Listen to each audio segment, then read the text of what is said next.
From the city lights to the country blue, Woody and Lou got the sports for you. From Boston streets to Kentucky's fields, get ready, folks, for the thrill it yields. Woody and Lou, sports and you, talking games, we love it's true. Every play, every score, let's dive in, it's time for more. Lacing up the boots and calling plays, debates and laughs for all the days. From Fenway Park to Derby Run, sports talk magic just begun. Woody Lou, sports and you, sideline stories coming through. Every cheer, heartbeat soar, tune in now, we'll give you more. Celtics screams to Wildcats roar, touchdowns, goals, and so much more. Grab a seat, enjoy the ride, Woody Lou right by your side.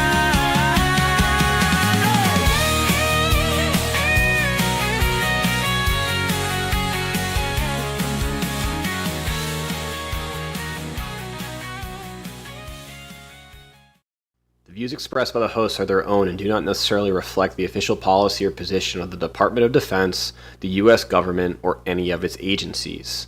The information provided is for general informational purposes only and does not constitute legal advice. No attorney-client relationship is formed by providing this information, and nothing herein should be relied upon as legal counsel. For legal advice specific to your situation, please consult a qualified attorney. That was a good pop. Freedom 250, Braxton, Woody Lou, Sports and You, episode 39. 15 minutes late, but we're ready to bring it tonight, right, Braxton? Yeah, we're fired up. Happy birthday to America. The girls partied too hard celebrating yesterday, which led to a delayed bedtime tonight. So I'm sorry to our award-listening listeners for being 30 minutes late to the show. Yeah, I was following you guys on Instagram, and yeah, the Lewis family partied hardied to celebrate America's 250th birthday down at the House of Mouse, your favorite place. You masochist. So Kaylee's turning 30 in a couple weeks, and we already have a 5-day Disney trip planned for her and Ronnie Bell's 30th and 3rd birthday parties concurrently. And it was just one of those things. We have the year pass, so we can, in theory, go whenever we want. And like most things, Kaylee does the most talking to me while I'm in the shower in the mornings before work. Yeah, we talked about this last episode. The Lewis shower family meetings. I had Friday was off work, so Thursday I was in the shower right before work, and I got in the shower just looking forward to shaving the noggin and getting on my way, and I got it out of the shower before I was even dried off, and found out that we were going to be going to Disney for 2 nights, and it was going to be. She's getting good with her sales tactics. I'm trying to figure out why she's not a salesman or saleswoman at this point, because it got twisted to where this would be a good experience for the girls because it was a surprise, and we've never inherently surprised them with them not knowing what was going to happen. So this was labeled as a surprise. So it also was a lot of gaslighting, and I think we might have caused indirect trauma to our girls as we're rolling into Orlando at 9:00 at night Thursday night, and the fireworks are going off, and you can see all the billboards, and still telling Elliot that this is not Disney World, even though she's very aware that she is in fact in the House of Mouse proper. So it was a wild time. So let me get this clear. So you load up the car and you did not tell them where you were going?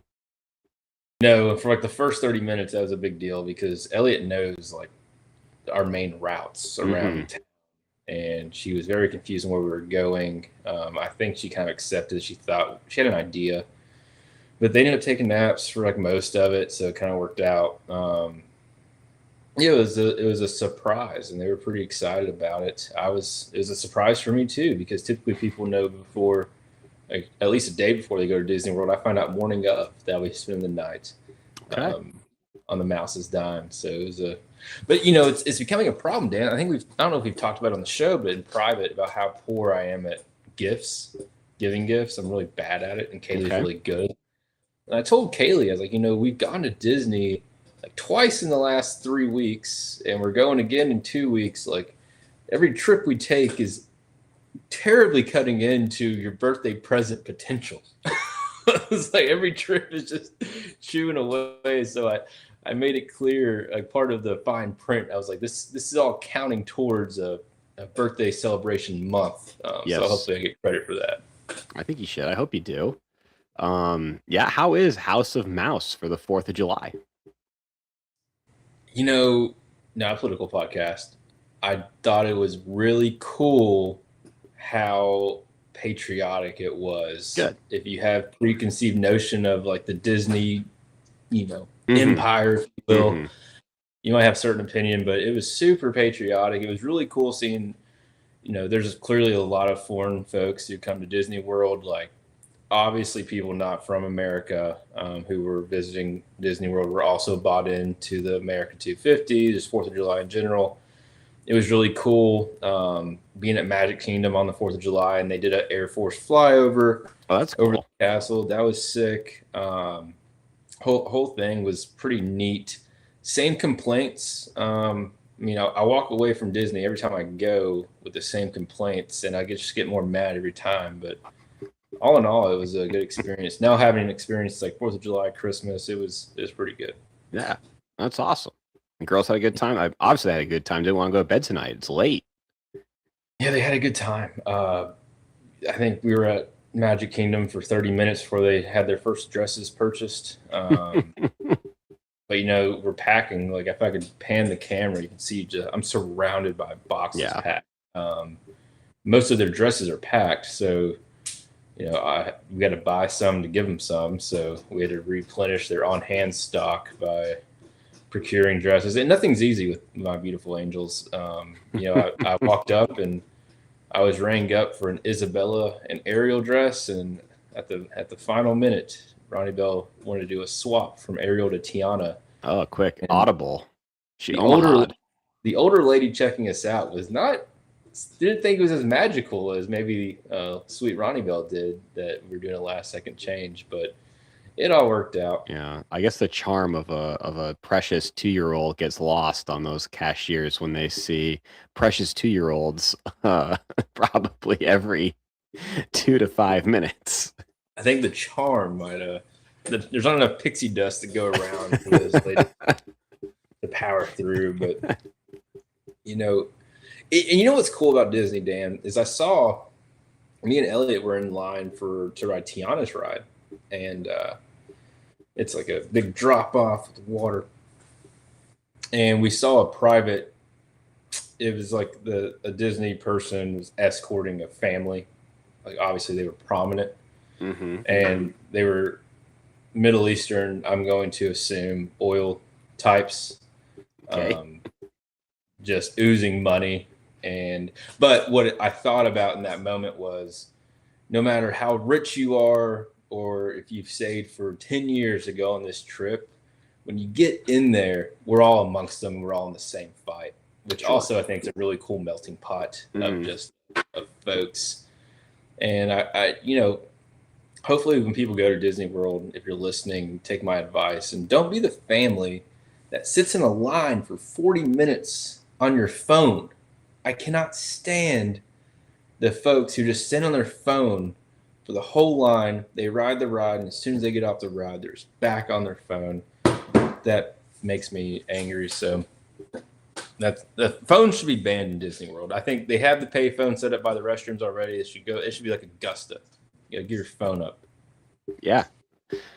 I like that. You go to the most magical place on earth, like, yeah, you should surrender your phone. Or they have like have you seen those bricks? It's like it's a physical thing that has an app connected that will like shut off like certain apps, and then you physically have to like tap your phone to the brick to enable the apps.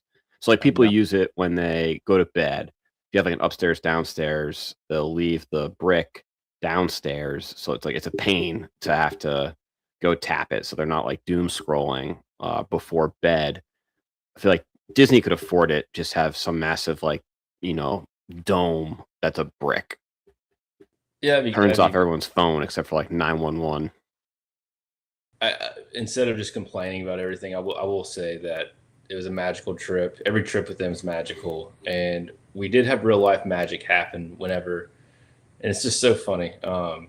We're trying to mad dash from one side of Walt Disney World across the castle to the other side to go ride one last ride before we hopped over to Epcot. And they were starting to shut stuff down for the 12 o'clock parade that we were trying to avoid. Mm-hmm. As we're walking, one of the cast members, she looks at me and she's like, "Sir, can I bother you for a second?" And just like any middle of the mall salesman, like I did not really want to engage in this conversation. And she was like, "Are you going to watch the parade?" And I could see there's a small roped off area right next to us. And I was like, "Yeah, we're going to watch the parade." She's like, could we interest you in being in the VIP section for this parade? I said, "Of course you can bother us with that." So Of course. the girls got to be in a VIP section. Elliot was over the moon being the first in line to see she got to shake all the hands and do all the stuff. So That's magical. It all worked out very well, and it was a Mickey miracle at Mickey the Miracle. Square. That's great. I have a similar story. It was by no means a miracle, but I got pulled to the side somewhat similarly at I went to the Nashville Sound, representing Nashville Sound, my new hat. They played the Jacksonville Jumbo Shrimp over the weekend. I went Thursday night. I was pulled over by a very pretty blonde that was hawking Margaritaville vacations, Jimmy Buffett's Margaritaville vacations. And all I had to do to enter this lottery or raffle of sorts was just show my license. So I was like, "Yeah, sure." Sounds great. I got one of those.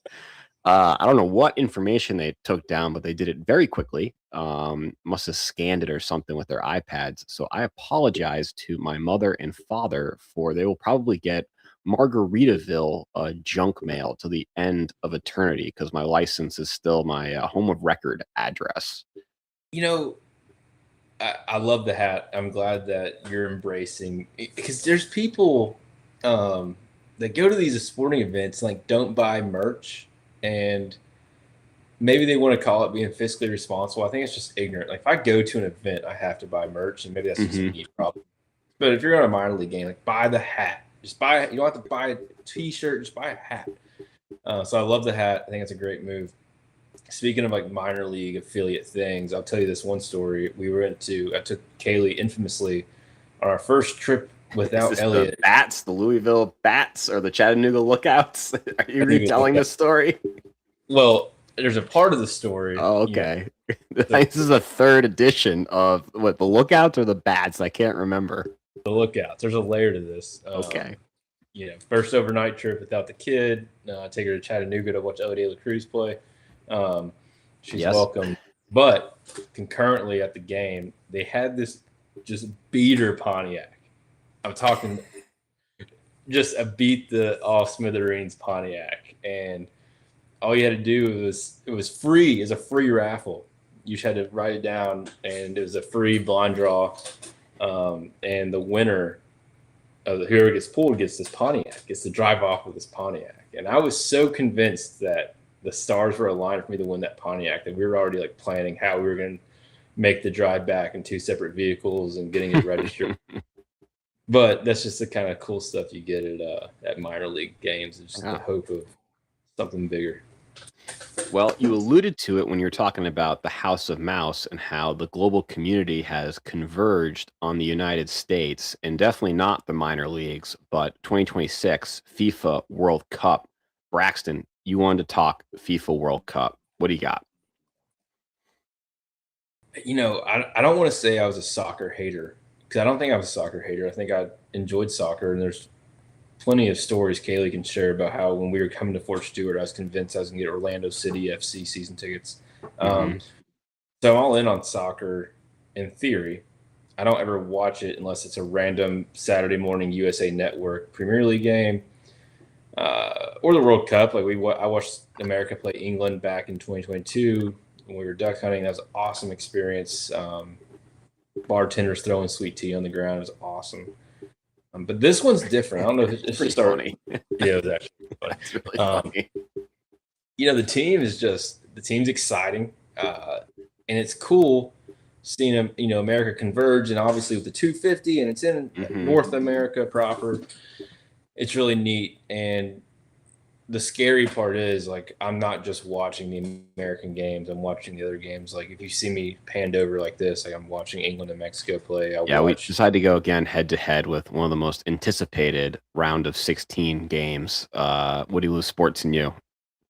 So that's on brand for us. So yep, catch us at the Super Bowl. But I really just enjoy it, and I've grown a respect for soccer because if you really watch a soccer match, it's not high scoring and people get mad about that, but there is a level of strategy that's happening for the entirety of the match, both halves, 90 minutes and full. Like, it's a slow tactical game. You have aggressive teams, but I've grown a greater respect for it. I think the thing that would put me over the edge on soccer where I could really say like I'm a soccer guy all the way is if every game was played with the same rules as a round of 32 on, so there's never a tie essentially. Like I'm completely cool with 15-15 PKs, and I know people hate to see PKs in the game, but in my opinion, if you have 30 minutes, 30-ish, because they have overtime or the additional time added, the 30 minutes of overtime in the penalty kicks to decide a winner, I think is fair. So if they would adopt that model into a regular season, I think you'd see someone who is a every weekend follower of the sport. So I do remember, so when the MLS first debuted after the last time the U.S. hosted the World Cup in 1992, the U.S. wanted to make football, more easier for U.S. fans to adopt as a sport. So they started with, I think it was either quarters or halves, and rather than the running clock, running up, it ran down. It was stoppage time. It was the clock would stop, and there was penalty kicks, so no game ended in a tie. That some criticism that the Americans were, bastardizing the already beautiful game as it's called, and even with the nicknames, there were some crazy nicknames if you remember for original MLS, like the New York Metro Stars, the Chicago Fire, Columbus Crew, just some wild. I think there's San Jose Earthquakes was one too. XFL team names. Yeah, just crazy names, and it didn't really resonate. And then when they started moving more towards the European model, your real pure fans, I think, became more adopting of it.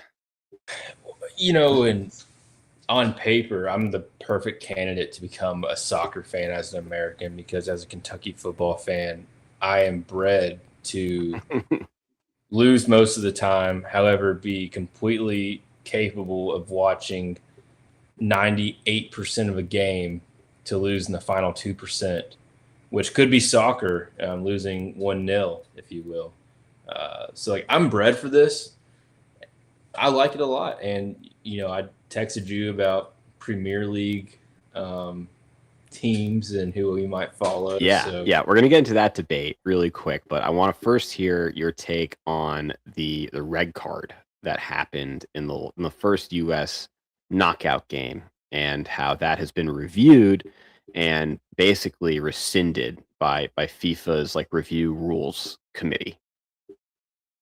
So, new soccer person, I'm not fresh on the rule book, but just from my perspective on the red card given to Florian Balogun. Flo Balogun. Our best player. Yeah, he's been the best player in this tournament, absolutely, for the U.S. I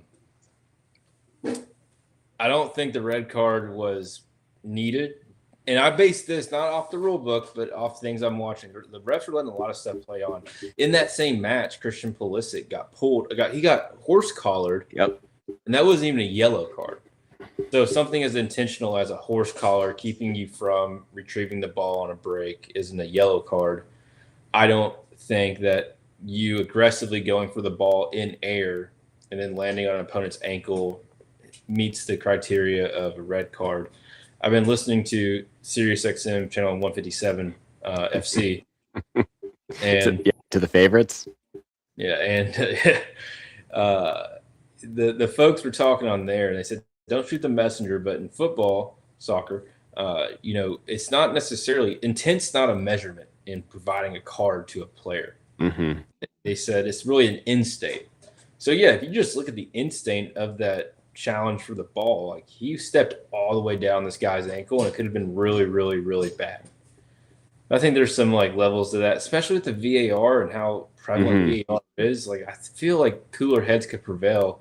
And even if you wanted to send a message of like, hey, like don't do that, like a yellow card would have been appropriate. I think most of the viewers agree it shouldn't have been a red card. However, it was a red card. We played 10-11, still ended up winning, and he was suspended for the next game, which is against Belgium. Today it breaks that FIFA has rescinded that. President Trump's tweeting about it. Like it's been a whole thing.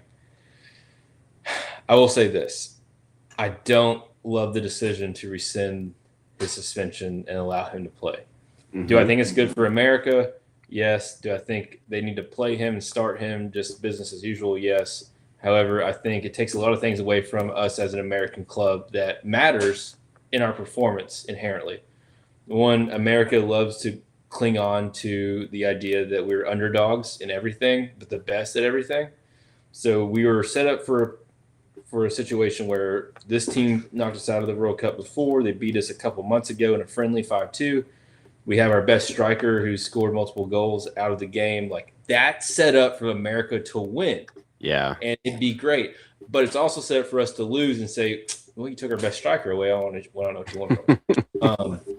So now reinstating him, I think that adds a little bit of pressure, not only to the team, but to him individually. And if you are going to argue that he's our best striker and our best player playing at the moment, that might affect his form for the match. And if you just take a step back, the same thing happened, and we were playing the World Cup in Belgium. And the day before we're supposed to play Belgium in the Sweet 16, their best player who was given a red card, regardless if it was warranted or not, gets rescinded 24 hours prior. There'd be another revolution happening. So to be fair, I think, you do have to ride it out in this scenario, but we get them. And so no excuses now, right? We got to go out and win the match. Yeah. I disagree. I'm super happy it was rescinded. I want this team at full strength. I acknowledge that it was pretty good, like locker room material, and that underdog mentality, like harkening back to the U.S. men's hockey team in 1980 and Herb Brooks, and like no one expects us to beat this team. But this is the most successful U.S. men's national team, I mean, since the initial World Cup when the U.S. went down to Uruguay and came in third place. So I want this team at full strength, and I want them to absolutely pulverize Belgium and get revenge. I think it was 2014. 2014 was when they got knocked out by Belgium. And I mean, Belgium, like they should be kissing our shoes for what we did for them in World War II. So I can't wait to beat the pants off of Belgium. I have a lot of opinions on Belgium as a country. Not oh boy, careful. Belgium. Like, what is Belgium? Like, the best thing that comes out of Belgium is French fries. They're not even named after them. We thought so little of Belgium that we named them French fries in World War II. Not even Belgian fries. So, it is what it is. I hope we beat them. I'm so excited. Yep. Like it, and you can do like a deep study on this, and this feels like something. Big Cat from Part of My Take, he's big on the World Cup right now. there might be a level of we're so excited because we're in the dog days of summer in baseball. Like July is when like the All-Star break in baseball is when just baseball just slows down for a lot of folks, doesn't pick back up again until late August, early September. Yeah. And we're kind of clamoring for football, like American football. So this is something that's easy to cling on to. But I really enjoy it, and I've already looked up the schedule for Premier League. I know that's coming up soon in August, and it runs through May. So huge season, even more than NHL. So it is what it is. I'm excited. I just hope we beat Belgium, and I hope we go to the Elite Eight. And I think we're looking at Spain or Portugal, the winner Correct. of that matchup. I think both Spain and Portugal are very beatable. So gotta get through Belgium. Got house money. Yep. Elite Eight, we're house money. Yeah. So. And I was actually just thinking about this right now, and if we're going not like year 2026, but if we're going like calendar from like basically like Labor Day to Labor Day, I'm curious how often this happens, but like just some incredible like world global tournaments to really celebrate and cheer on like Team USA. Like we had the Ryder Cup beginning in September 2025, then US men's hockey at the Olympics in the gold medal, winning the gold medal, then quickly went to World Baseball Classic, and now we got the World Cup. Like it's awesome. It is awesome, and it shows just how much of a USA stan I am, because they had a commercial for the women's FIBA World Cup that's coming up, and I was like, I'll cheer for Caitlin Clark and Angel Reese. Like, if you're riding with the stars and bars, like I'm gonna watch and I'm gonna tune in and cheer for it. So I'm curious, like Caitlin Clark and Angel Reese, like, do you think that could be like a dream team, like Michael Isaiah situation, where like Michael, who I don't know who's probably Caitlin Clark is Michael Jordan in that situation, and just like Isaiah's not on this team. I'll tell you this: I'm not going to just watch an Indiana Fever and New York Liberty game, but those personalities and the backdrop they have from college into the WNBA and all the drama that's going on with Caitlin Clark right now, if they did a documentary of this FIBA women's national team and say they did make a really deep run, like that would be a documentary that I would tune in for quickly. Yeah. Did you see? I don't know. Was that Liberty when she got like choke slam? Did you see that? Caitlin Clark just got like rough stuff, dude. Like she gets beat up every game. My favorite radio host, who has a show in Kentucky every day from 10 to noon, he said that we need to stop complaining about it, and it happens every night, and it's just our fault for not watching the WNBA that we don't notice all the egregious fouls, and Caitlin Clark isn't special. I disagree. Like, I think Caitlin Clark is inherently targeted, because and the reason I believe that is because I can see how these women do feel a type of way about her. So it makes sense. I can see where the animosity comes from, but that doesn't mean that you should choke somebody. Like, I'm here for a little rough foul, but the next stuff I get enough. That's bullshit. I mean, I kind of got it at the beginning of her career, like coming in and selling out like the most like ticket sales, ticket prices, when she went on the road, selling out these, venues that these teams they couldn't sell out, hadn't sold out probably ever in the history of a regular season WNBA game. And she hadn't done anything. She hadn't proved anything. But I think she's year 3. I know she was hurt for a lot of last season. But I mean, she's like at this point, like I think it's her third year, because like their season starts quickly after the drafts. Yeah. Right. So she completed her senior year at Iowa, then immediately started playing for the Indiana Fever. So at this point, it's like, why are you kicking the crap out of her when she has raised the profile of this league and gotten everyone paid? Like, you should be thanking her. And my counter argument to that radio host I just mentioned was, if any other female WNBA player got fouled that hard, it's not on ESPN the next day. It just objectively is not. So she is different, and yeah, call it what it is. So yeah.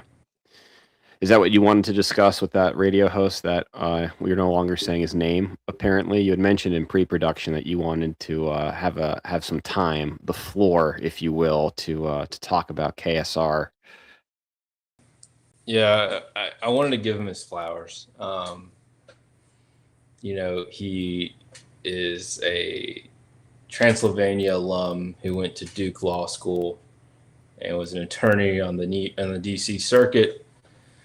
And he segued that to a blog, which resulted in him getting onto a black gospel station in Louisville, Kentucky that reached about 5 miles in range. Which, if you're looking for to have another show, this is our tryout reel, if you will, to that black gospel radio station. They took him on, and I think he's famously said, like, you could catch him for like 3 miles on the interstate, and then it would just lose service. On to having over 50 affiliates in the state. On to doing the bracket reveal show for the men's tournament. On to having Sunday mornings with Matt and Myron, which was a segue into the NFL pregame show. And he now has, Dan, ESPN announced that him and Matt and Myron Metcalf will have a daily 3 to 5 o'clock ESPN radio national syndicated show. Wow. Yeah. And he, this is me giving him his flowers. He talks about how much he can't stand Pat McAfee and how much he can't stand, and he doesn't like what he stands for, but he also gives him his flowers and saying that if it wasn't for Pat McAfee and bringing the whole, we talk about the world and sports are centered around it in a capacity, he wouldn't be able to do this. So your enemy is your friend. So good for him. I'm curious, do you think his show will translate to a national audience? Because I feel like his whole bit was being like a liberal in a traditionally red state and just being like a hater. It has, and that's why it's frustrating, because the Matt and Myron show has done really well, and I think from a ratings bump, obviously from the KSR faithful that follows him on the mornings. But he's said how ESPN has loosened the reins on him and letting him because he's talked so much about how he just doesn't know anything about sports in general. Like, someone on KSR called in last week, Dan, and wanted to discuss some of the women's basketball team had gotten a lot of high profile transfers. And the person just said, hey, can you guys discuss these 3 high profile transfers the women's team just got? To which he said, I don't know what you want from me. It's not I don't know anything about them, so why would I talk about it? Kentucky Sports Radio is the name of his show. Yeah, so he was able to take Kentucky Sports Radio, where he couldn't talk about the 3rd most popular sport on campus, and segue that to a nationally syndicated 3 to 5 p.m. Afternoon drive show on ESPN Radio. So that's awesome for him. Couldn't be more happy. He is famously, just updating his life, he bought the house off our old offensive coordinator. And he's such an adult that he bought the house, and he had to call the old offensive coordinator's spouse to find out how to turn off the alarm in their home. He didn't know how to turn off the security alarm, so he had to call the previous homeowner to find out how to turn off the alarm. He has a pool he doesn't know how to maintain. Good for him, dude. I'm so happy. And he started a little bit. I guess he started about our age, if we're being honest, though. I think he was probably your age, or early 30s. If you split the difference. All right. If you average our median age out about then, and he has segued that to ESPN, so I'm really happy for him. It's awesome. Well, my content gears are spinning. I think that would be great content if somehow you become a recurring call-in person, and then we segue that into Woody Lou Sports and You content, kind of like Howard Stern prank calling into Tradio. Yeah, so couple things. My new job, I can't have a cell phone. That 3 to 5 is gonna be tough. But there is a world where, I set a precedent early that, I take, hey, Captain Lewis takes his 10-minute smoke break at 4:10 like 4:07 to 4:15. Like, dude just has to take a second to finish out his day. I call in as like Lou from Kentucky, and you call in as Woody from Tennessee, and maybe we were both recurring callers. Yeah. And it's Lou from Kentucky, Woody from Tennessee, and like they start making small connections. Like we don't start out strong, but like as we kind of get recurring like roles and airtime, like I start talking about me and my buddy Woody, and he's like, "Wait, Woody from Tennessee?" I'm like, "I don't know who Woody from Tennessee is," but anyway, so me and Woody, and then we just go on. It's a little. We could do this. We can figure this out. We'll get the Mad Hatter involved too. He'll just.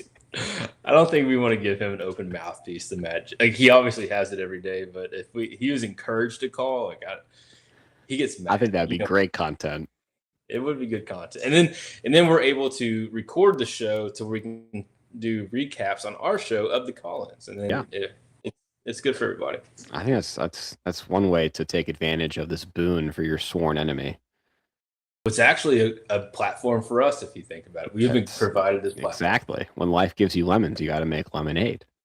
And I just call in, and all you have to do is just call in and ask about the hottest sports topic, and he won't know anything about it. And then just like ask the follow-up question of, Matt, how do you not know about Dak Prescott's new contract? I don't know. Like we don't know about this. Does Matt Jones, does he have an English Premier League team? Does he follow soccer? Yes, he follows. His he keeps saying his Carolina Hurricanes just won Stanley Cup, and that's going to be a goal for England in the 36th minute against Mexico. He's a Carolina Hurricane fan. They just won Stanley Cup, and he probably roots for Iran in the World Cup. Matt Jones. Clip that, but yeah, that'll be real. No, he's a Tottenham Hotspur fan, so that's not going to be my team ever. Yeah, I wanted to segue into your picking of an English Premier League team. I'm not surprised that Matt Jones picked Tottenham Hotspur. That's a very I would say chalk cliche American pick. Oh, I'm a cheer for the Yankees. I'm new to baseball. Dallas Cowboys. All right, Braxton. So I see you're pulling up your phone. Is you got some notes on how you picked your team? No. Well, I'll tell you how I picked my team. I picked my team from Unity because we have a shared love and passion. And this is a whole other topic we could go into about Kaylee is starting to feel a type of way about how I leverage Grok. I leverage Grok. She says I just won't stop talking to the AI and I'm ruining the. Is Producer Kaylee getting a little jealous how much you're texting Grok? No, she's becoming a tree hugger and says I'm killing the environment by using AIs this much. She's apparently there's a big environmental impact that I don't recognize. Well, yeah, it's all the data centers, yeah. So, and I'm just going to quickly recap my conversation with Grok so you understand where I was coming from, and then we'll get to the end state. All I said to Grok was, hey, I'm all in on the FIFA World Cup. I think I might be a soccer guy now. How can I watch Premier League games? When's the season? How long's the season? It answers all the questions. Starts around, third week of August, goes through the last week of May. Gave me the season structure. Cool. Peacock Premium. I confirmed that you have a subscription, so I'll get that password in the third week of August. I was like, awesome. Help me decide on a team to follow. Ask me some questions. Do you want to help me determine it? Blah, blah, blah. I said, hey, I have no connections to England. I'm a Kentucky Wildcat football fan. I want gritty blue collar squad. I would prefer a high tempo offense. Don't want to be a bandwagon to the best team. I'm okay with some down years with potential upside every other 3 years. Took all that, and Newcastle United was the team we went with. I did a quick Google search of Newcastle United. I found no notable flaws except for the fact that it would be a 4.5-hour drive from the airport if Kaylee and I ever did make the trip to London. I send that to you, and you quickly dispelled that and said that's not going to be a thing. We're not Newcastle fans. Nope. We're Fulham fans. That's right. So I did a quick Google search, and I just went to Amazon Prime, and I put in Newcastle United hats, and I put in Fulham hats, and Fulham had far better merchandise and hats specifically. I Googled their quick background, found out their nickname. I really like their nickname, the Whites, and I like the fact that they're the Whites because they rock a slick white kit. Yeah. And I like the traditionalism in that. It's almost Penn State-ish, if you will, or Notre Dame-ish, or insert whoever. I mean, I think they're more of like they're the Red Sox before the Red Sox, the '04 basically like renaissance of Theo Epstein, and then competing for World Series championships. But I liken them to basically the 1918 to the 2004 Boston Red Sox of the English Premier League. I love their uniform. I love that their stadium was old but modern on the river. Yep. There's some mystique there, like the hats. So I don't know if are we the Fulham Football Club? Is that the FFC? Yep, FC Football Club. So I'm all in, and I've been flirting with Notre Dame and all this stuff. I was really excited about the idea that I do have a slight breakup I have to make on air, but in general, I'm fully committed to the same team as you. I did have like a slight part of my life where I was a West Ham United fan. Okay. Did you watch Green Street Hooligans, and that's why you liked West Ham? So I may have watched one game. So just so Mad Hatter and I are clear, like that is, I have separated from that. I am all in on Fulham, and me and Woody are hand in hand in unison. No disputes here, going all in this season. And I also thought that'd be easier way for me to procure his Peacock password. So we're good. I will support the lending of the Peacock password for Fulham FC support. It'd be awkward if you got on there. It's like, who's watching all the Newcastle highlights? Yeah, I'll quickly change the password. I was getting ready to have a debate here on Newcastle versus Fulham, and I had a bunch of notes about why Fulham FC is the team of choice for an American football fan. I'm waving the white flag, and I love the idea. And you know what I've already done for us, Dan? I have already researched bars in Louisville and Nashville for me to tell Kaylee, hey, I gotta leave at 4 a.m. to go meet Dan at this bar to watch a Fulham game or Fulham match together. I'm excited for that. So there was a bar in Boston. It was the corner of Beacon and Mass Ave, Crossroads Pub, great neighborhood pub. And that's where Notre Dame, we would watch Notre Dame games there. But it was also a Manchester United bar, and they played in the morning on Saturday. So we get like some overlap getting ready for the Notre Dame game. And oh man, Manchester United fans, they got after it. And you know what? I think Kaylee's learning this for the first time, but have I already kind of planned out, like you and I, getting the scarves and the hats and doing hey, we're bellied up at 9 a.m. watching the Fulham game at this bar straight into college football for the rest of the day and night. Yeah, how are you going to sell that one, Braxton? It's going to cost me, but that will be an awesome Saturday. Yeah. And we got to choose those Saturdays wisely. And let me talk dirty to you for a second, Dan. Oh, please. Let me put this in your ear. And I don't have Vanderbilt's schedule, but imagine a world where on a Friday night after work, I get the green light from Kaylee because I've been an awesome husband this week, and I have already clearly signed a contract stating the terms of reimbursement to her for this weekend. So we're no animosity. I leave work on a Friday, come to you, get to your house, your apartment on Friday night. We're in the bar at 8 or 9 or whatever time in the morning for the Fulham game. We segue that into whatever the noon. Big noon I guess kickoff. there'd be 11 o'clock in Central Time. Yep, that's right. But then, like, what if SEC Nation was there? And then what if there's a big noon and 3 o'clock ABC slate? And then what if, like, I don't know, Vanderbilt was playing a Texas A&M at home at 6 o'clock, 7 o'clock at night that night? And we found tickets somehow. Like, oops. That'd be cool, right? Yeah. That'd be a pretty good day. I don't know. Phenomenal fall Saturday in Nashville. If we were still awake by the time the third quarter, got going, that'd be a win. But it'd be a fun day. Yeah.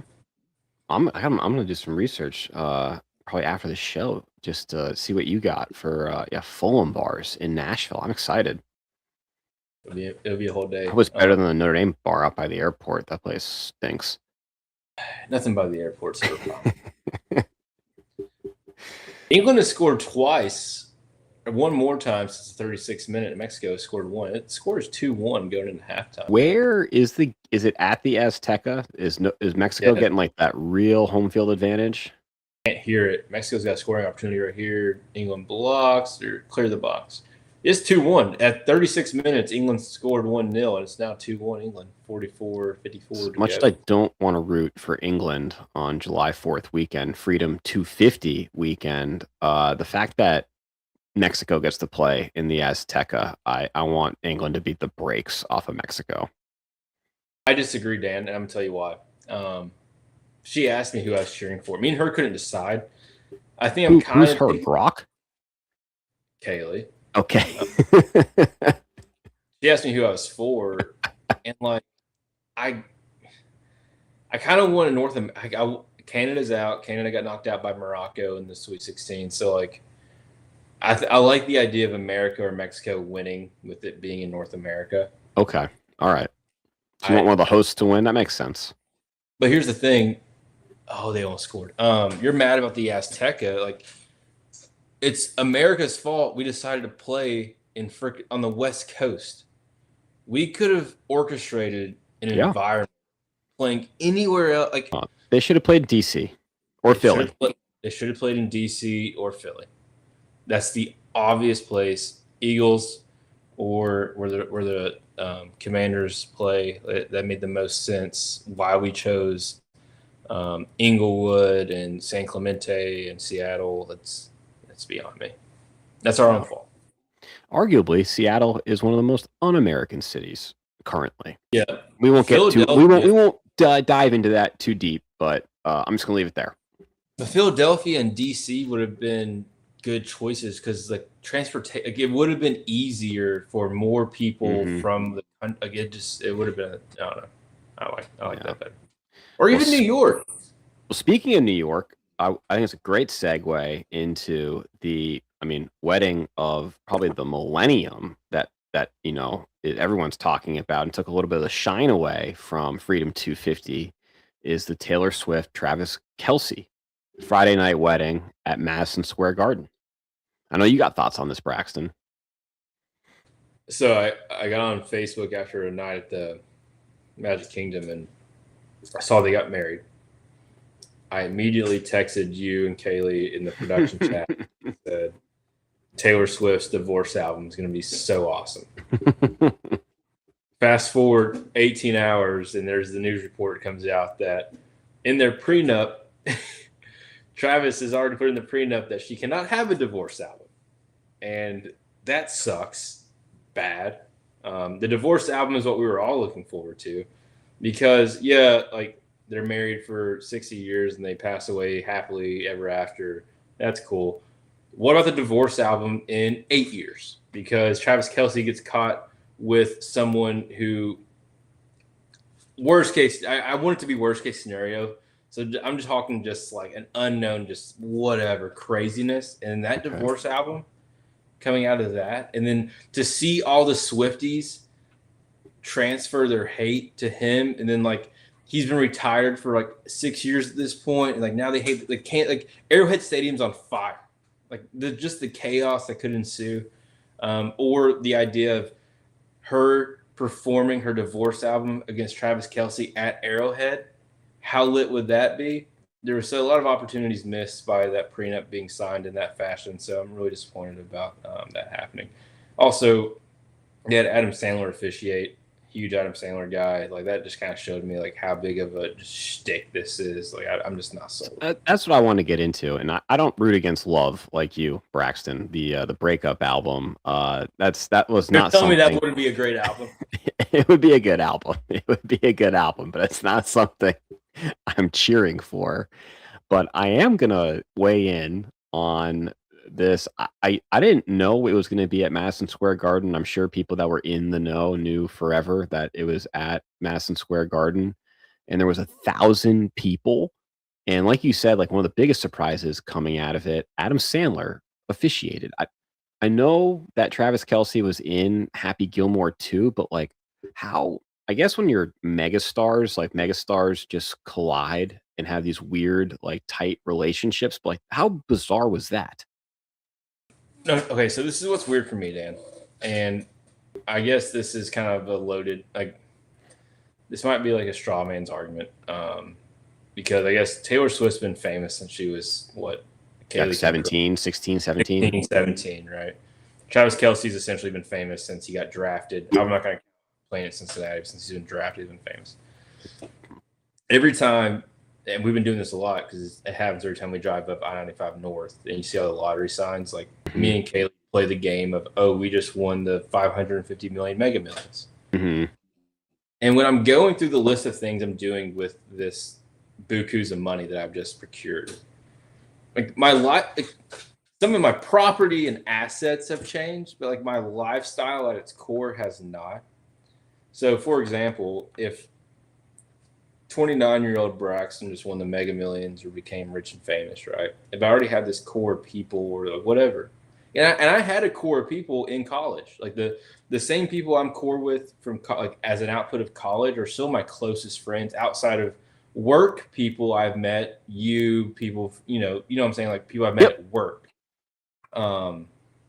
So like the idea that, hey, I'm getting married now, I'm gonna have this famous dude that like I was an extra on one of his movies and now we're so close that he's gonna officiate my commitment before God. Like I think it just kind of shows like it's like make believe. I just don't think it's genuine, and Kaylee is gonna defend Taylor Swift until the end, but like I think it's ridiculous. Yeah. And it's not genuine. It's not genuine at all. Yeah, I think we knew the guest list was going to be like the who's who of just the A list of pop culture, but like I also think it's weird where Taylor Swift has an estate in one of the most beautiful places on earth on the Rhode Island shore, like near Newport, and it's July 4th weekend.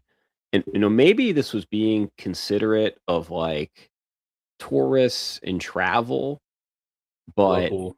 like you also don't have to have your wedding on 250th birthday of America. Like they controlled what the wedding date was, but like why wouldn't you get married in one of the most beautiful beach settings instead of like downtown disgusting New York? I did read that they did do Madison Square Garden like pretty nice. Like it was like a botanical garden. Like they got rid of like all the sports banners, and it was very tasteful and very nice, or what reports are. But like, why not get married like on a scenic overlook of the ocean? It's just not real, man. Like when I think about my wedding, like to me that was real. Like it's just not real. And that's what frustrates me with my wife, who I just love so much, is she's so all in on Taylor Swift. And like Taylor Swift, like this isn't Tears Drop of My Guitar Taylor Swift. This is like redwood tree Taylor Swift. Like this is just a different it's just not the same person. It's not genuine. Like We do have some like they had input. all these celebrities. I'm okay with that. We do have some input What is she from your wife, producer Kaylee. She's saying that Taylor didn't want pictures to get leaked and have paparazzi everywhere, hence having a closed venue like Madison Square Garden. I think that's letting the terrorists win, in my opinion. Is you? Yeah, they've already blew the NDA. That's my argument. As soon as you let the paparazzi dictate your wedding, we've lost. Can we just say the quiet part out loud? We're live, Braxton. Just remember we're live. I don't care how much money you have. I don't care what stretch of resources you have available. If you can rent out Madison Square Garden for a week, that right there highlights how much money you have and how much power you have. No one is close enough to 1,000 people that they would invite to their wedding in real life, which is what I'm saying. This is not real life. That's fair. I could have an endless account of money, and me and Kaylee could be getting married, and I have a blank check of a gazillion, the richest person ever, the most famous person ever. And Dan, I could not sit down and invite 1,000 people to my wedding. It would be the people I was close with in childhood, high school, college, work, and like that's not just people I'm friendly with. Those are people that I care about. Yeah. You probably could like invite your battalion and still be short like 200 people. I could. It's what are we talking about? Like it's just not. It's not genuine. And I guess to my point is, like I think if this was a genuine love, like they like let on, they would have had a private island. They would have they would have chartered private charter jets for their friends. It would have been a wedding of about approximately, just cut it in half, 500 people. Yeah, because you got to think. I saw the thing where he invited all of his teammates. Yep, except for one. Did you see the one that he didn't invite, the kicker? Are you serious? Well, apparently this kicker has made some controversial comments about a woman's role in a relationship that Travis Kelce, obviously, I mean, Taylor Swift being the megastar that she is, does not agree with. So he was the only Chief player that was not invited. I know who you're talking about now. And, you know, that's giving big Jesse and Buzz from Toy Story 5 vibes. But anyway, I didn't play college or professional sports, but I've been a part of sports teams for, I guess, at least 18 years. You're not that close to everyone on your team, regardless if you're 4 years old or 18 or 22 or 34. Like, you're just not that close to everyone on your team. So it's just, they were just pumping numbers, dude. Yeah. And here's another question. What wedding gifts were they getting? Or were they doing the thing that said donate to this charity that probably was like paying someone's salary? That's a great question. I would hope that they were doing some sort of, like, in lieu of gifts, charitable contributions. Sure. All right. Let me know, Kaylee, about this true love they have. I don't know. It's just not real. Don't you think there's an aspect of not upsetting people, though? That's from producer Kaylee. I think, you go to that private island. That's how you know if you're that close. Yeah. Maybe cut some sling load a little bit. And there were no gifts confirmed. No gifts. No, that's good. They couldn't afford it. $23 million to charities the day before the wedding. Wow, that's good. Yeah, and then you find there's gonna be an audit, and you're gonna find out that the owner of that charity, like, don't get me started. How much of that money is actually okay? Speaking of charitable giving, another good segue into our final ticker topic of the evening. And I know that you haven't had a chance to read it yet, but latest book release by Barstool Sports president and founder Dave Portnoy, his memoir, Cancel Me If You Can. I did have an opportunity. I listened to it. It's available on Spotify Premium. It's narrated by the author. And I think it's a better listen than a read, personally. So Braxton, I'll let you start on your thoughts on Cancel Me If You Can, and then I'll give. I mean, I don't think there's any spoilers. Like, everyone kind of knows for the most part, like Dave's story and Barstool's story, but I'll give some thoughts in my review of the book. Yeah, so I mean, with Dave and just in general, like I told you when it first came out, I didn't know if I was going to read it because I tried to read Matthew McConaughey's book, but I couldn't get through it because I kept reading it. It was written like he was talking, and I couldn't get through that. So with it being an audiobook, I'm definitely probably going to throw that on in the truck and at work and listen to it. But I think I like Dave because I see myself acting as he does if I was as rich as he was. For example, like, dude still just eats pizza and does whatever he wants, and he wears hoodies and normal clothes, and he has a house on Nantucket, but like I'd have a house on Nantucket too probably, and he's just chilling, and he's obviously worked hard, it wasn't given to him. You're talking about how you remember like the OG newspapers he was pumping out, and Hmm. the cool thing about Dave, about Dave that I admire the most, if you could say you admire anything, is he manages so many personalities, and he is so good at separating personal and business, and he knows what's good for business even if he can't stand somebody, and he leverages that for the good of the company, which you could say is leveraging it for the good of him as well. But um, he's able to separate that better than I could. But once those connections are off, the gloves are also off, and he is not scared to get after it. And he takes a lot of pride in being the man you can't cancel, as Yeah. the title alludes.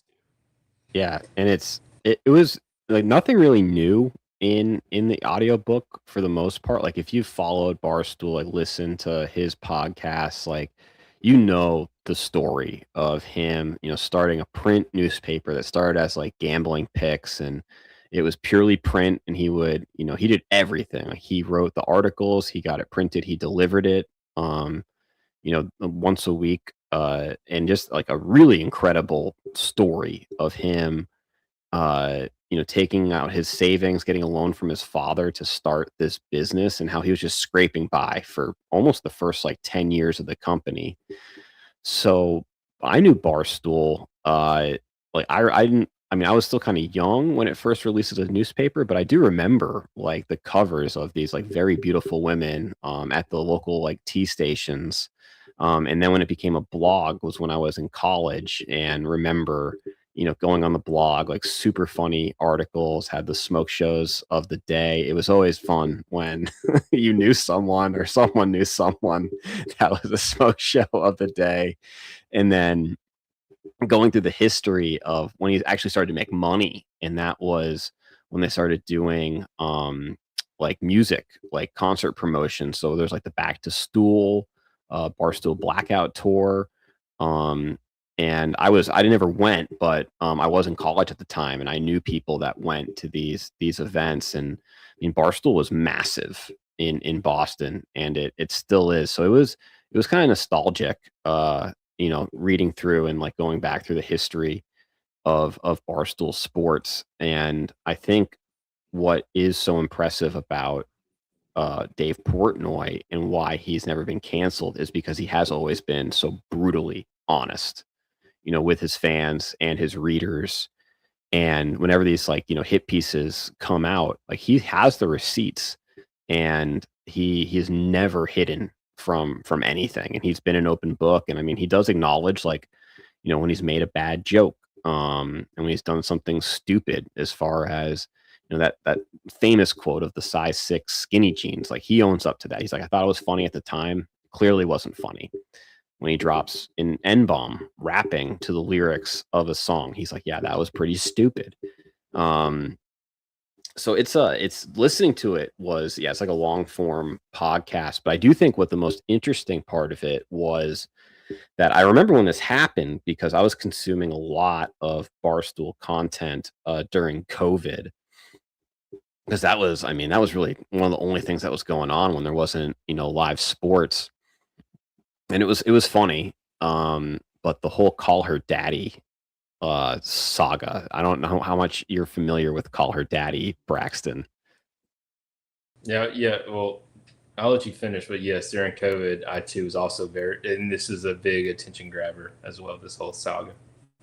Yeah, so the allegation, and this is all in the headlines too, and he goes into detail about it in the book, and I highly recommend this chapter, is that both Alex Cooper and Sophia Franklin, the co-hosts of Call Her Daddy, I mean, I think they had only been doing it for like 6 months, and I think he started them off at around like 75,000 a year 75. per. And obviously it blows up and is a monster podcast, and they get people in their ears that are telling them what their worth is, but they're signed to a 3-year deal, and they're trying to get out of it to get more money. And they were at least as he says it, they were going to file a sexual harassment like complaint against him to get out, a fabricated sexual harassment complaint to get out of their 3-year contract, which is based on everything he said and some of the actions, at least of Sophia Franklin, after Call Her Daddy and she left that show, I wouldn't be surprised. Yeah, you said a lot right there. To catch up, yes, my introduction to Barstool was in high school, like 2012, by way of the Smoke Show of the Day, and then like got onto the blog from the Smoke Show of the Day. Saw the Smoke Show of the Day, which then segued into like this blog post about whatever.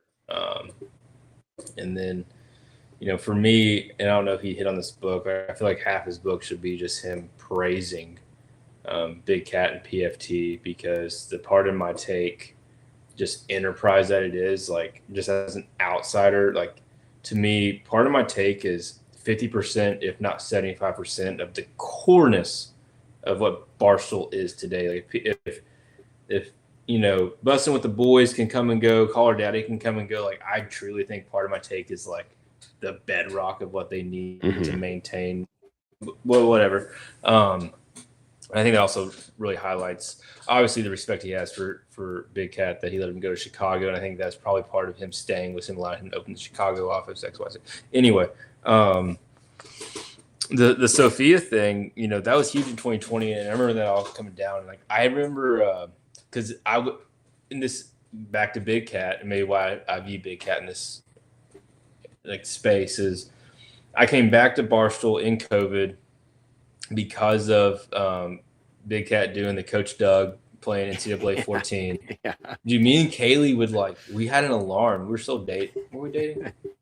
We weren't engaged yet. We were dating, and like she'd be at my house that weekend. Like we were watching these games as if they were real football. But anyway, from that, it transitioned to me kind of getting back in the Barstool sphere. And I remember the Call Her Daddy stuff, and clearly Sophia Franklin was put out to be the bad guy and all of that, about her and Suit Man. Peter Nelson, from HBO. How like they were the real perpetrators, and at the end of the day, like Alex Cooper was the one who was doing the editing, and like Sophia was just an additional talent, but Alex was what was the engine that kept it going, and like it was. But you saying that, and I haven't listened to the book, but I do find it interesting that if he's now kind of calling out both of them for the sexual harassment suit, it almost sounds as if two friends doing this podcast came to a point where they were like committed to burning the ships, and Sophia Franklin did in fact burn the ship, while Alex Cooper didn't necessarily commit with her friend, which is interesting. I remember when all that hit off, I turned on. I'd never listened to the show, and I turned on like their most recent episode whenever all this was happening with her and Sophia. And how old was I? 23. My face was red as your hat listening to that show. I made it 5 minutes, and like I pulled a Patsy. I had to get off that. Like, this is too much, dude. I'm 23 and this is vulgar. But sex sells, I guess. So no, he's interesting. He did like Rough and Rowdy, huge. They did that at KSR. Not Dave Portnoy, but part of my take, they still do the yearly show of KSR. I don't know if you listened to it this year. Like they always host an episode of KSR on the radio, which is always electric. So I'm pro Barstool. I'm pro, because you got to think Barstool's whole business model is just the guys being guys and the girls being girls. Clearly, Call Her Daddy. Guys talking about guy stuff, girls talking about girl stuff, and sometimes when that's your business model and that's your space, and you're doing stuff live and you're putting stuff out constantly, sometimes the guys say stuff to the guys that's inappropriate to the masses, and it is okay sometimes to make that mistake and own it. Some things are unforgivable, clearly, but to be able to own it, say that wasn't cool, it's good, and it shows a nation healing. Yeah. No, yeah. So that Call Her Daddy chapter is good. Very, very interesting. Just with how massive Alex Cooper has become, and going back to like where she started. And I mean, she does like, and I think she does say it in her media that she started at Barstool Sports. She owes it all to Dave for launching her. Sophia apparently is writing her own memoir. I'm curious, what maybe it's like a magazine article. I don't know how she's filling up a full It's book. money. It's just Dan, you're the resident attorney at law. Yes. I feel like, in saying that, I feel like most agents typically have a law background. I think a lot of the good ones are lawyers by. Sure. I just feel like, and then I don't think she was going through an attorney unless the book says so. She was going through a boyfriend who worked at HBO Max. I don't know his background, but if you and me are in a situation where Woody Lou Sports and You is hired by Barstool Sports, holy crap, we've made it. And he says, Woody and Lou, we're going to give you, we'll account for some inflation here, $90,000 for a 3-year contract, $90,000 a year, plus merch sales. First off, I'm saying you can go ahead and forge my DocuSign, dude. Just go ahead. Like, I don't even got to log in and look at it. If you're telling me 3 years, $90,000 a year plus merch, sign it. But let's say after the first year, there's quarterly reviews. Let's say the yearly review comes out, and the Barstool Power Rankings of most listened to podcasts and interactions and merch was Pardon My Take, Spit and Chicklets, Woody Lou Sports and You. Mm-hmm. You and I were like, dang, well, Big Cat and PFT are making, I don't even want to know. Let's just say $5 million a year for their podcast. Spit and Chicklets is making $2.25 a year for their podcast. We're making $90,000. In my head, I'd be like, hey, I love the Barstool platform. The Barstool platform, me and Woody are talented, but Barstool platform's obviously a huge bump because we have been an audience that fits our niche. Mm-hmm. My approach to our agent would be like, hey, just go tell Dave, we would hey, obviously our year speaks for itself. We're not going anywhere. We appreciate our position here at Barstool. We're not trying to do a money grab. Mm-hmm. However, we do want to be compensated respectfully with with our trajectory. Can we offer a 6-year contract and you up our salary to, I don't know, $1 million a year with every 2 years of the 6-year contract's a review. So we're locked in for. Oh no, we lost Braxton. Where'd he go? He's back. No. I'm back. Yeah. But I would work in terms of hey, I want to be with you long term. Let's increase the salary now. We'll review it in 2 years at a percentage increase. Blah blah blah. I'm committed to you, Dave. If you say kick rocks, that hurts my feelings. But I'm trying to in the good hand. I wouldn't go hey, Dave made a racist joke. We're gonna sell it to the New York Times and see what we can get. You don't bite the hand that feeds you. And he talks about that a lot in the book. He also talks about his hatred for agents, it's very funny. But no, he has his whole philosophy, whereas, hey, we made a contract. This is what we agreed to. You can't, and that's what he talked about a lot in that Call Her Daddy, because they were comparing their salaries to Pardon My Take. But he's like, they're absolutely crushing it, but you got to look at what Pardon My Take was making in year one. They've had 4 years to build their brand and their content and their followers. And you guys have been here for less than a cup of coffee, and you cannot discount that Barstool bump to your IP becoming that valuable. And that's where his stance was, which I kind of agree with. And it's almost like a value of a rookie contract. You get these guys that are outperforming their contract. And that's just the team wins on that. And then you get to free agency, and that's when the player can make money. Yeah, I kind of recant what I said, because in hindsight, if we're being realistic, if Woody Lou were picked up by Barstool and we signed $90,000 a year contracts, and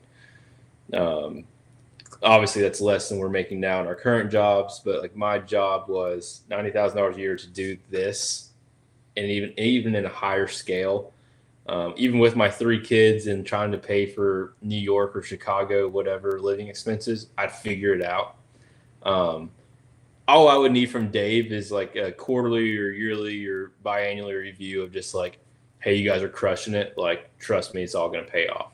If he just told me that, that'd be enough. I'd be like, all right, dude, I'm so committed. Like, I'd be fine. I'd just rough Yeah. it. And it is interesting too. You brought up a Part of My Take. There's another good chapter where he talks about his relationship with Part of My Take. And I mean, people knew about this, I think, but at the start of the when they moved to New York and Part of My Take launched, PFT commenter hated Dave, like hates Dave. I knew that. So it was just interesting hearing his position on that and working with PFT's agent and keeping Part of My Take happy, but also having a frustration where he felt Part of My Take was trying to separate themselves from the Barstool brand and how that deeply offended and frustrated him. And I think case in point is the Van Talk show, the one episode, Big Cat in PFT and Vanny Woodhead that was on ESPN. It was a real battle.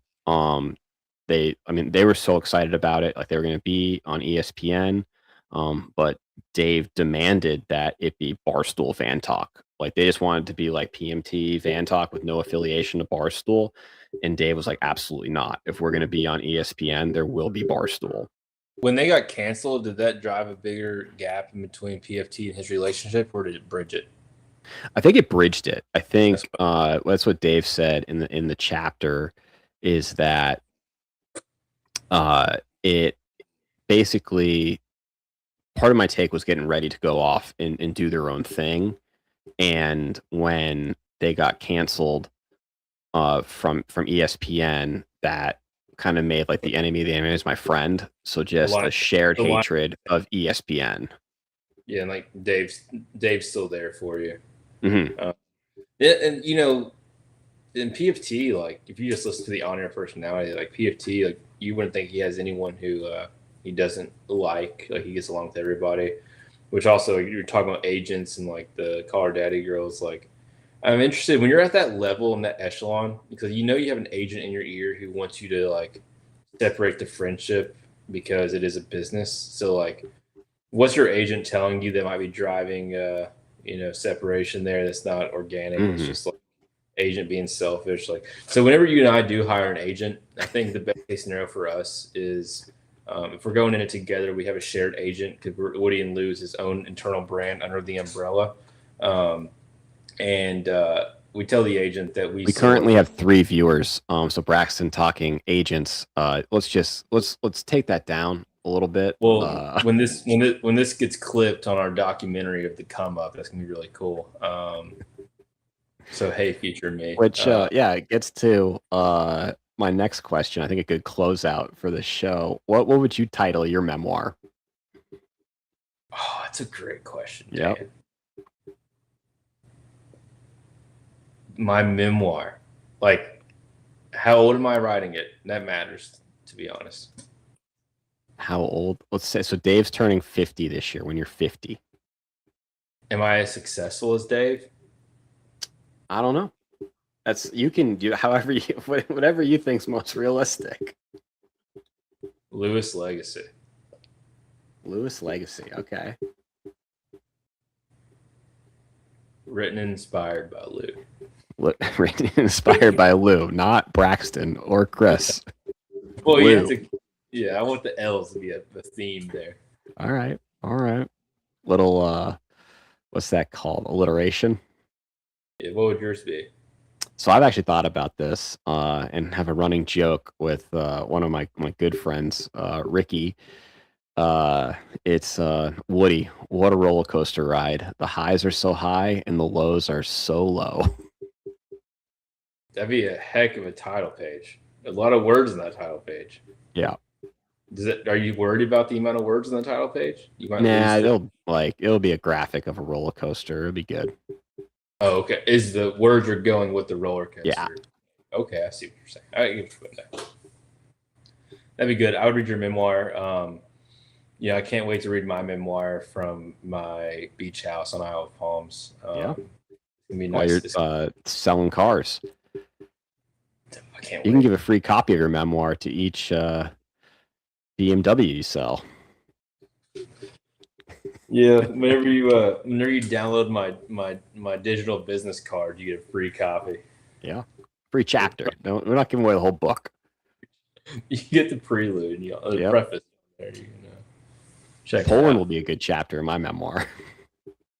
I mean, it's just gonna be me talking about the pizza joint. How it changed names. Mafia. Yeah, well, what was it? It was Mafia, and then It was Sicario. Mafia, then became Sicario. It just changed like gang organizations. When you think about it, just changed crime families. Oh my goodness. That rush though, when you got that okay, that first the double check that they read your WhatsApp message, and then the okay. That goes to your memoir. The highs are so high, the lows are so low. Like there's nothing worse. Nothing worse than a A Sunday night. A blown dinner, like 8 o'clock Hail Mary pizza order that goes unread. But there was nothing higher than the Friday night, like about to get off work, okay, on the way. Like pizza's there before you even get out of your uniform. Like you're just ready to start the night. Like those highs are just different. All right, I think it's a good close. We do have a final message from Mad Hatter. Mad Hatter, great to see you in the chat. Hope you had a great Freedom 250. The current VAR will reignite the U.S. change decision. So we're getting back to soccer. I guess Mad Hatter's got some thoughts on U.S. strategy. I don't really know what that means, Braxton. I didn't understand his comment, but I will give you some background. Mad Hatter has also downloaded the new the FIFA 26. Okay. And he's not just like playing like a dynasty. He's doing like manager mode? No, dude's just playing people straight up online. Like he's That's awesome. He's awesome. I was like, dude, you know how to do that. Awesome. I think the last me and him spoke, maybe he can give an updated record. He was 1-2 online. He was 1-2 online. That's pretty good. I feel like he hasn't really been like a FIFA guy either. That's pretty good for a new FIFA I've never guy. seen him play FIFA. And me and him bond over video games. I've never played FIFA against him. So like to hop online in this day and age. I could just picture your dad and his fedora playing some like 9-year-old kid like from India. I don't even know what team he uses. I know nothing. This is a newfound we got England. Right, we might have to have another guest spot for the Mad Hatter and ask him all things FIFA, online FIFA. I would love to know what he put in there. England guy was red carded, very similar to U.S. I guess there's a red card in the England. Harry Kane's hitting a penalty kick right now. Let's see how this goes. He scores 3-1 England. I think that might be game, Daniel. That's it. And I think that's game for us, Braxton. Another great show. Episode 39. You got any closing thoughts as we go into the new week? Happy birthday to America. I look forward to celebrating 251. I love it. Thanks again to our award-winning listeners. As always, please share, like, subscribe, and download.